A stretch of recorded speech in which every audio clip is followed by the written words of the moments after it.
దేవునికి స్తోత్రం. ప్రియమైన సహోదర సహోదరులకు శుభాభివందనములు. ఈరోజు దేవుని వాగ్దానము యాకోబు రాసిన పత్రిక 1వ అధ్యాయము 5వ వచనం. మీలో ఎవరికైనాను జ్ఞానం కొద్దుగా ఉన్న ఎడల అతడు దేవుణ్ణి అడగవలను, అప్పుడది అతనికి అనుగ్రహింపబడును. ఆయన ఎవరిని గద్దింపక అందరికీ ధారాళంగా దయచేవాడు.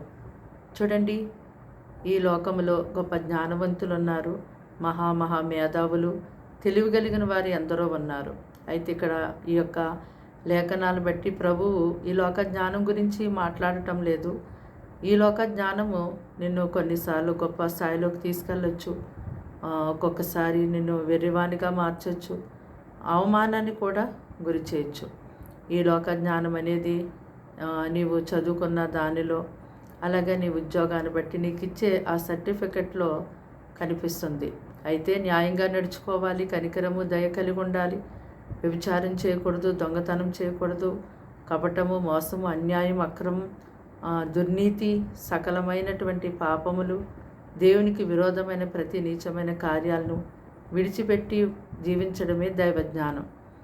ఈ యొక్క దైవజ్ఞానము ఈ లోకంలో ఏ స్కూల్లో కానీ, ఏ కాలేజీలో కానీ, ఏ యూనివర్సిటీలో కానీ, ఏ ఆశ్రమంలో కానీ లభించదు. కానీ ఇది దేవుని అనుగ్రహం వల్లనే మనం పొందుకోగలుగుతాం.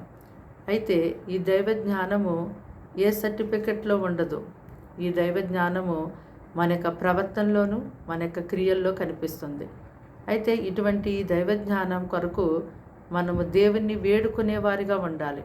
మనము దైవ జ్ఞానంతో నింపబడినప్పుడు మన ప్రవర్తన, మన క్రియలు, మన మాటలు, మన ఆలోచనలు, మన ప్రయత్నాలు, మన ప్రతి ఒక్కటి కూడా ఎంతో మేలుకరంగా, ఎదుటి వారికి దీవెనకరంగా, హానికరంగా లేకుండా ప్రయోజనకరంగా, ఎంతో సమాధానకరంగా ఉంటాయి. కాబట్టి దైవజ్ఞానం లేకుండా నశించిపోవద్దని దేవుడు సెలవిస్తున్నాడు.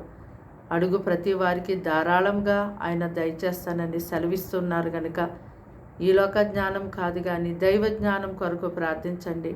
దైవజ్ఞానం పొందుకున్న వారు ఈ లోకంలో ఎలా జీవించాలి, ప్రభు కొరకు ఎలా జీవించాలి, పరలోక రాజ్యంలోకి ప్రవేశించడం కొరకు ఎలా సిద్ధపడాలి అని చెప్పి ఎంతో గొప్ప మెలకు కలిగి ఉండగలడానికి అవకాశం ఉంటుంది. కనుక దైవ జ్ఞానం కొరకు ప్రార్థించండి.